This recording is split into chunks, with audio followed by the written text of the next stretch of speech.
Hello, welcome to this third video in this three-part video series. My name is Dr. Maria Padime. I'm a medical doctor, award-winning author and speaker.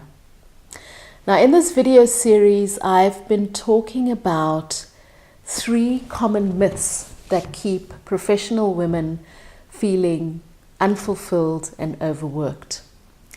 In the first video, I spoke about that mythical creature called the Superwoman, and I offered you three valuable strategies that you can use to debunk that terrible myth once and for all.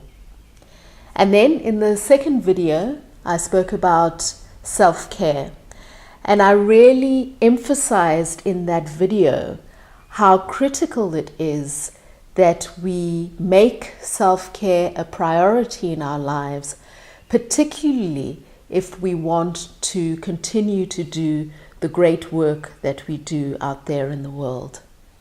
Really, what I said in that video is that self-care is an investment in our own well-being, and that investment will pay huge dividends in terms of our long-term capacity to deliver on our goals.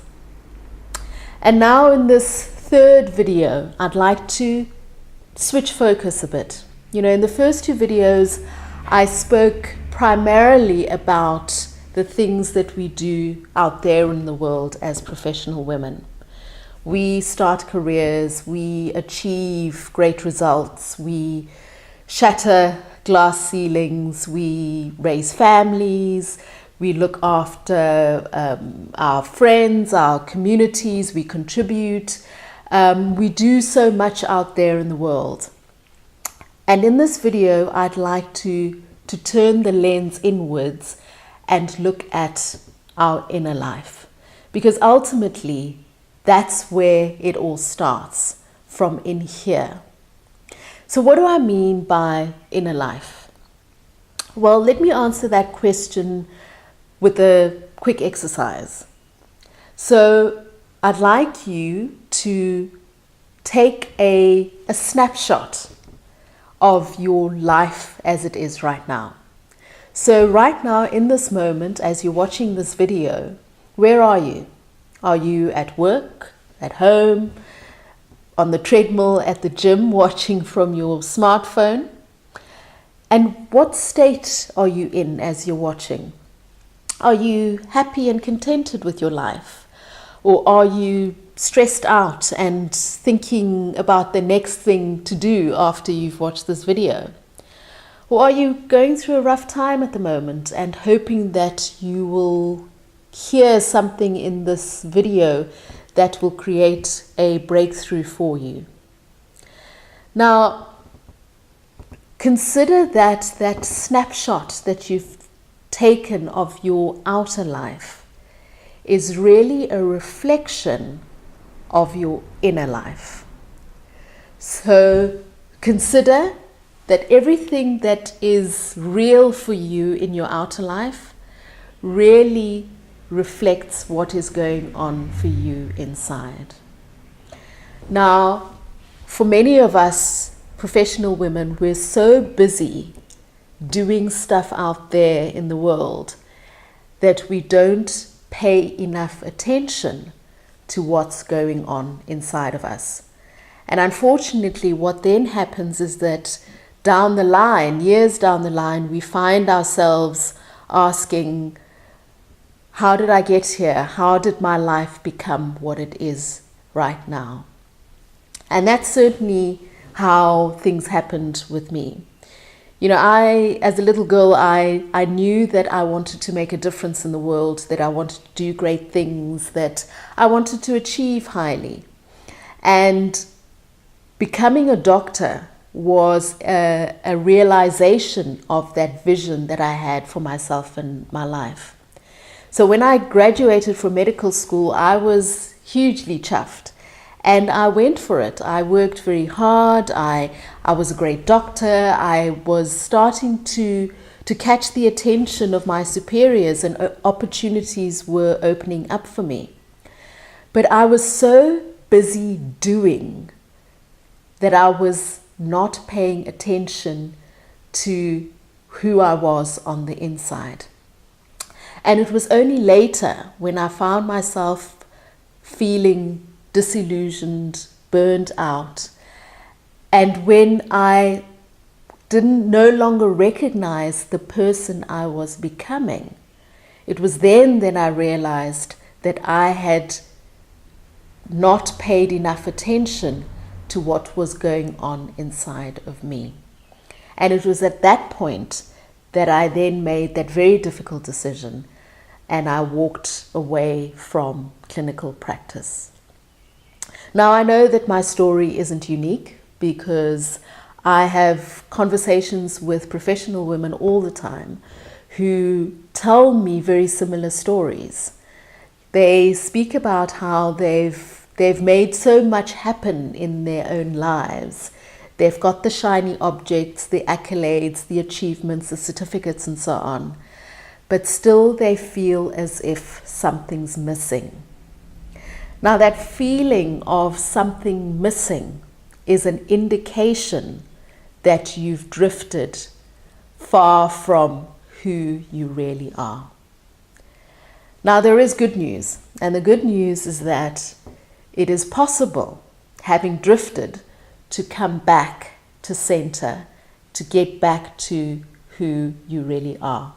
And that really is about nurturing your inner life. Now, two very valuable practices for nurturing your inner life are meditation and journaling. Now, I know for a lot of people, when they hear the word meditation, they groan inwardly, because unfortunately meditation does have the reputation of being quite difficult to do. I'll be honest with you, when I first started meditating, it was hellishly difficult. I knew that what I was trying to do was to turn down the noise in my head, but what it felt like was actually happening was that the noise was instead amplified. But I stuck with it. I was disciplined in my practice, and over time I learned to find the peace and the stillness within. And that has made a huge difference in terms of nurturing my inner life and grounding me in who I really am. So I would really recommend that you consider meditation for yourself. And as I'll warn you that it is difficult when you do start, but stick with it and your persistence will really pay off. Now, the second practice that I would recommend is journaling. I spoke very briefly about journaling in the second video in this video series. And really what I want to say here is that journaling is a very valuable practice, not only for self-care, as I said in the second video, but also for nurturing your inner life. I believe that we all have a compass within ourselves that helps to steer us through our journey in life. And what journaling does is that it helps us to tune into that inner compass so that we can steer ourselves through life in a conscious way, that we make conscious decisions about what we do and don't do, and that we make decisions and we behave in ways that are aligned with who we really are and what we want for ourselves and our lives. And so with journaling, you have an opportunity to reflect on questions such as, who am I? Why am I here? What's the next step for me? Where is the opportunity in the challenges that I'm facing? What is there for me to learn here? There are so many ways that you can use journaling to nurture your inner life and to make conscious decisions about how you want your life to unfold. It's a very, very valuable practice for nurturing your inner life. And journaling is also a skill. And like any other skill, it takes time and practice to really, really get the benefits of it.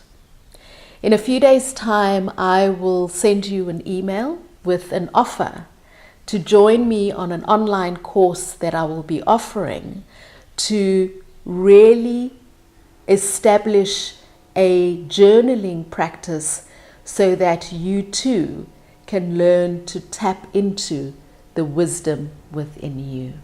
So look out for that email in your inbox. And for now, that's it. Thank you very much for joining me on this video series.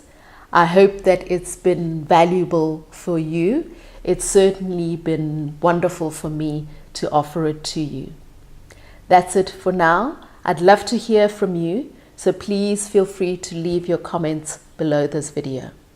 That's it for now. Bye-bye.